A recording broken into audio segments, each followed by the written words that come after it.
Hey guys, this is your league commissioner with the Week 4 recap. Every scenario needed to keep this league as close as possible happened this weekend. Of the 6 matchups, 2 of them had a 2-win team facing another 2-win team. So that means there's going to be at least 2 3-win teams. Then in all 3 matchups between a 2-win team and a 1-win team, the lesser team won. The remaining matchup was between a 1-win team and a no-win team. The winless team got its first win, and now we have exactly 2 teams that are 1-3, only 2 games behind the 2 first-place teams at 3-1, and then the remaining 8 teams are tied at 2-2. No one has yet pulled too far ahead or fallen too far behind. This league is as close as can be, but it almost didn't happen because of one incredibly close matchup that could have gone either way. Now, there are a lot of factors that contributed to why America's team had only a 4-point lead over Run and Hide before the Monday Night Football game. Some of those reasons being that Des Bryant was out and that Julius Thomas was stuck in Will's lineup.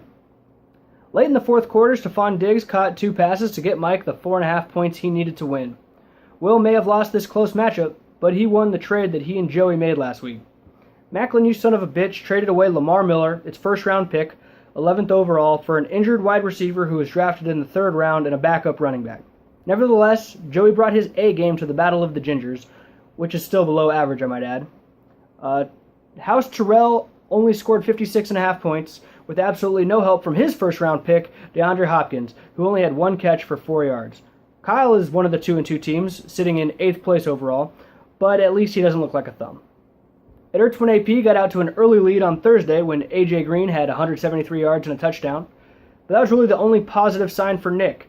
The only other player on his team to break 10 points was his kicker. Wendell Smallwood was a nice pickup, though.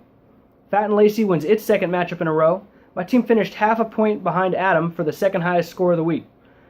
Everyone on my team had a solid day, but nobody really went off. The best performance of the day goes to Julio Jones, whose 300 yards and 1 touchdown helped the Sacco get its highest score of the season, but not enough for a win. Obviously, Matt Ryan had a great day, but he was sitting on Timmy's bench. Don't worry, Timmy, you made the right call to start Cam Newton. Don't confuse results with good decision-making. It just didn't pay off this time.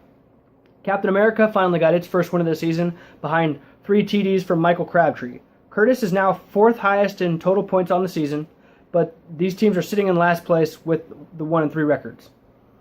Both Kyle and Adam have won the championship in previous years, and it's very possible that these teams meet in this year's Shiva Bowl. The champ was dominant in the battle for first place, scoring the most points for the 2nd straight week, barely, and handing Don't Hate the Slayer its 2nd straight loss. However, Kyle's team remains in 3rd place. The other matchup between 2 and 1 teams was very surprising. Before this week, the Tecate Hammer Games was ranked as the 2nd best team in the league. But this week, Ben's team just didn't show up. So Kings of the North gets its 3rd win by default. Luke ended up with 80.5 points, and Ben only had 47. Luke's 3-1 record will be on the line in Week 5 as his team matches up against Adams, which through the first 4 weeks has been the best team in the league by far. But even good teams bend the knee to the Kings in the North. Whoever wins this matchup will sit all alone in 1st place.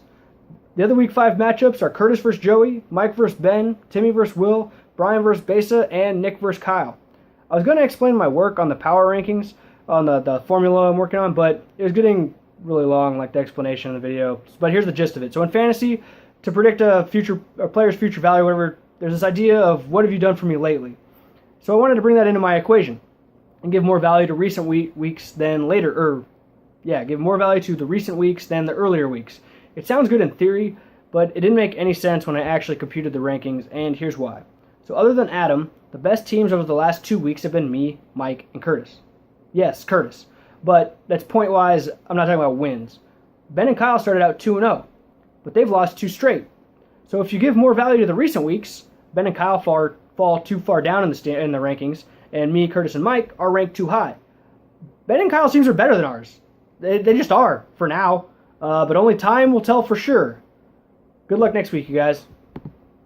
But fuck everybody but me, everybody but me. And I really wish a nigga would say fuck everybody but me, everybody but me. And you could be just like me, say fuck everybody, everybody but me, everybody but me, everybody but me. Finna go, everybody but me, say fuck everybody.